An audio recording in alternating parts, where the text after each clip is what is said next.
Right. ఇక Telangana CM Revanth Reddy మాట్లాడుతున్నారు. ఇప్పుడు లైవ్ చూద్దాం. మళ్ళీ పార్టీ మార్చిపోయింది, మాకు అవకాశం రాలేదేమో, పార్టీ మమ్మల్ని గుర్తిస్తలేదని ఏమో అనుకోవాల్సిన పని లేదు. వాళ్ళని చూడంగానే చూడకపోయినా, ఎందుకంటే దాదాపుగా అన్ని నియోజకవర్గాలలో స్థాయి ఉన్న నాయకులను అందరినీ గుర్తుపట్టి, లేకపోతే ఆ నాయకుల వివరాలు తెలుసుకునే సోర్స్ పార్టీలో ఉంది. వాళ్ళందరూ కూడా తప్పకుండా న్యాయం జరుగుతుంది. ఈ రెండు ఇక్కడ ఉన్న సమావేశంలో ఉన్న వాళ్ళనే కాకుండా పార్టీలో ఉన్న శ్రేణులకు నేను విజ్ఞప్తి చేయదలుచుకున్నాను. మూడవ పాయింట్, ఇన్ఛార్జ్ మినిస్టర్స్కు 10 జిల్లాలకు 10 సీనియర్ మంత్రులు ఇన్ఛార్జులుగా ఉన్నారు. నా రిక్वेस्ट ఒకటే, दीपदास मुझे अपना मीनाक्षी दीदी से मैं एक ही गुजारिश करता हूँ, 10 पुराने जिलों को 10 इंचार्ज मिनिस्टर्स है. मार्च 10 तारीख के अंदर हम बहुत सारे कॉरपोरेशंस के चेयरमैन डाला है, डायरेक्टर्स को नहीं डाला है. डायरेक्टर्स डालने के लिए हमारे लिए लिस्ट होना, तो ये काम इंचार्ज मिनिस्टर वो असेंबली क्षेत्र में मंडल लेवल पे वो फीडबैक लेके वो लिस्ट बनाना है. और मार्केट कमेटी चेयरमैन का ऐसी पेंडिंग पड़ा है, टेम्पल कमेटी चेयरमैन ऐसी पेंडिंग पड़ा है, डिस्ट्रिक्ट लेवल पे कुछ नॉमिनेटेड पोस्ट पेंडिंग है. तो ये काम, ये जिम्मेदारी उठाने का इंचार्ज मिनिस्टर्स का आप आदेश दे दीजिए. एक टाइम लाइन रखो, मार्च 10 तारीख के अंदर हर मंत्री जिले में जाना, बैठना, बात करना, लिस्ट ले आके हमारे सरकार को दे, तो सरकार आने वाले 10-15 दिन में पूरा फिल कर देंगे. खाली रखने से क्या फायदा. ఏవైతే ఇప్పుడు కార్పొరేషన్లు వేసినాం, కార్పొరేషన్లలో డైరెక్టర్ల ఖాళీలు ఉన్నాయి, మార్కెట్ కమిటీ చైర్మన్లు డైరెక్టర్లు ఖాళీలు ఉన్నాయి, మందిరాల కమిటీల కార్పొరేషన్ ఖాళీలు ఉన్నాయి, ప్రభుత్వంలో వివిధ హోదాలలో జిల్లా స్థాయిలో కూడా ప్రభుత్వ నామినేటెడ్ పోస్టులు ఉన్నాయి. ఇవే కదా మనం కార్యకర్తలకు ఇవ్వాల్సింది.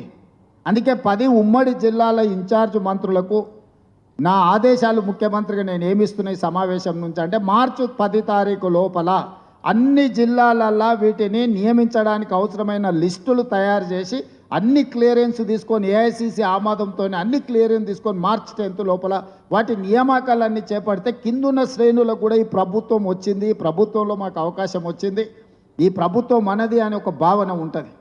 అదేవిధంగా రాబోయే స్థానిక సంస్థలల్లో రేపు ఎన్నికలను ఎట్లా ఎదుర్కోవాలి, ఆ పరిస్థితులు ఏంది, అక్కడ శ్రేణులను సమన్వయం చేసుకోవడానికి అవసరమైన వాళ్ళు వార్డు మెంబర్లు కావచ్చు, సర్పంచులు కావచ్చు, ఎంపీటీసీలు కావచ్చు, జడ్పీటీసీలు కావచ్చు, జిల్లా పరిషత్ చైర్మన్లు కావచ్చు, ఈ హోదాలలో కూడా ఎవరెవరైతే అవకాశాలు రానోళ్ళు ఉన్నారో వాళ్ళందరికీ అవకాశాలు ఇచ్చే బాధ్యత పార్టీ తీసుకుంటుంది. ఏఐసిసి ఇన్ఛార్జ్ మీనాక్షి నటరాజన్ గారు తీసుకుంటారు. ఒకవేళ మనకి ఎమ్మెల్యే టికెట్ రాకపోతే జిల్లా పరిషత్ చైర్మన్ రావచ్చు, లేకపోతే మిగతా విషయాలు రావచ్చు. అదేవిధంగా మనం నామినేటెడ్ పదవులు తీసుకుందాం. 2 రాజ్యసభ మనం నామినేట్ చేసినాం. అనుభవజ్ఞులైన రేణుకా చౌదరి గారిని ఏఐసిసి గారు, రేపు మేడం సోనియా గాంధీ గారు రాజ్యసభలకు వెళ్తున్నారు కాబట్టి అక్కడ ఒక టీం ఉండాలని చెప్పి వారిని రాజ్యసభలకు, వారి అనుభవం దృష్ట్యా వారిని సోనియా గాంధీ గారి సూచన మేరకు వారిని మనం రాజ్యసభలకు తీసుకున్నాం. రాహుల్ గాంధీ గారు యంగ్ బ్లడ్ పార్టీ కష్టపడ్డోళ్ళకి ఒక సందేశం పంపించాలనుకున్నప్పుడు యూత్ కాంగ్రెస్ నేషనల్ జనరల్ సెక్రటరీగా పనిచేసిన అనిల్ యాదవ్కు ఈరోజు రాజ్యసభ వచ్చింది. మీకు తెలుసు, ఒక యూత్ కాంగ్రెస్లో పనిచేసిన వాళ్ళకి రాజ్యసభ రావడం ఎప్పుడైనా చూసిండ్రా మీరు? ఈరోజు పార్టీ లైన్లో ఉంటే పార్టీ అవకాశం ఇచ్చింది. ఎన్ఎస్యుఐ ప్రెసిడెంట్కు ఎమ్మెల్సీ వచ్చింది, కేసులు కట్టుకున్నాడు, కొట్లాడిండని ఇచ్చినాం. అదేవిధంగా వర్కింగ్ ప్రెసిడెంట్ చేసిన మహేష్ గౌడ్ గారికి ఎమ్మెల్సీ వచ్చింది, పిసిసి ప్రెసిడెంట్ కూడా అయ్యిండు.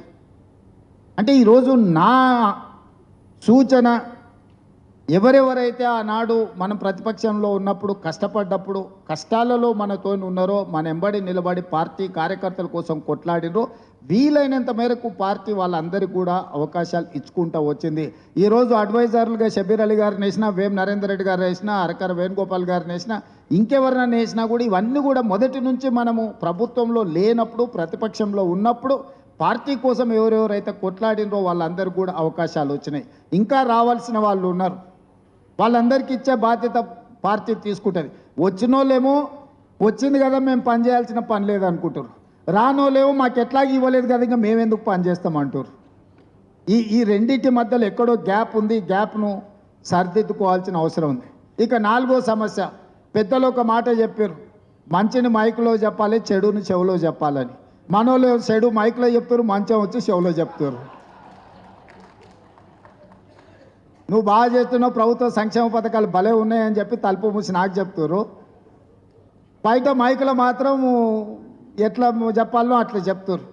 ఇది పార్టీకి ఏమాత్రం కూడా లాభాన్ని తెచ్చిపెట్టదు. పార్టీకి తీవ్రమైన, ప్రభుత్వానికి తీవ్రమైన నష్టాన్ని తెచ్చిపెడుతుంది. దయచేసి సమావేశంలో ఉన్న పెద్దలందరికీ నా సూచన ఒకటే, పెద్దలు ఊరికేనే చెప్పలేదు, మంచిని మైకులో చెప్పుర్రి, చెడును చెవులో చెప్పుర్రి అని.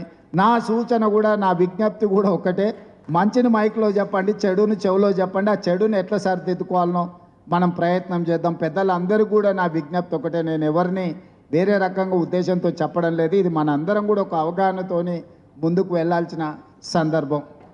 అదేవిధంగా ఇంకా కార్యక్రమాలు, వెల్ఫేరు 6 గ్యారెంటీలకు సంబంధించిన దాంట్లో ఆర్టీసీ బస్సు దాదాపుగా 150 కోట్ల మంది మహిళలు ఈరోజు ఆర్టీసీ బస్సులో ఉచిత ప్రయాణాన్ని వాళ్లకు అందుబాటులోకి తీసుకొచ్చిన దాదాపుగా 4,200 కోట్ల రూపాయలు ఈరోజు రాష్ట్ర ప్రభుత్వం ఆడబిడ్డలకు ఉచితంగా బస్సులో ప్రయాణం చేయడానికి ఈరోజు మనం చెల్లించడం దేశంలోనే హయ్యెస్ట్.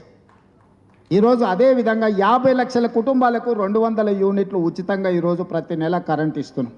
అదేవిధంగా ఈరోజు 50 లక్షల కుటుంబాలకు దాదాపుగా మనము ఈరోజు 500 రూపాయలకు సిలిండర్ ఇస్తున్నాం. అదేవిధంగా 22,50,000 మంది రైతులకు 25,50,000 మంది రైతులకు 21,000 కోట్ల రూపాయల రైతు రుణమాఫీ చేసినాం. ఇవాళ నువ్వు 1,56,00,000 మెట్రిక్ టన్నుల వడ్లు పండిస్తే సన్న వడ్లకు మొత్తానికి 500 రూపాయల బోనస్ ఇచ్చినాం. 10 లక్షల రూపాయల రాజీవ్ ఆరోగ్యశ్రీని ఈరోజు మనం అమలు చేస్తున్నాం. ఇవాళ 4.5 లక్షల ఇందిరమ్మ ఇండ్లు ప్రతి పేదవాడికి 5 లక్షల రూపాయలు ఇచ్చి ఉచితంగా ఇల్లు కట్టుకోవడానికి ఈరోజు మనం పథకాలు తీసుకొని వచ్చినాం. ఇట్లా ఒక్కొక్క పథకాన్ని ఇవాళ ఇందిరమ్మ ఆత్మీయ భరోసా మీద రైతు భరోసా 10,000 నుంచి 12,000 సంవత్సరానికి పెంచినాం. అదేవిధంగా భూమి లేని నిరుపేదలకు, ముఖ్యంగా భూమి లేని నిరుపేదలు ఎవరయ్యా? దళితులు, గిరిజనులే ఎక్కువ, ఆదివాసీలే ఎక్కువ. ఇవాళ వాళ్ళకు భూమి లేనందుకు వాళ్ళకు ప్రభుత్వం ఏమి ఇవ్వడం లేదని పాదయాత్ర సందర్భంగా మన దృష్టికి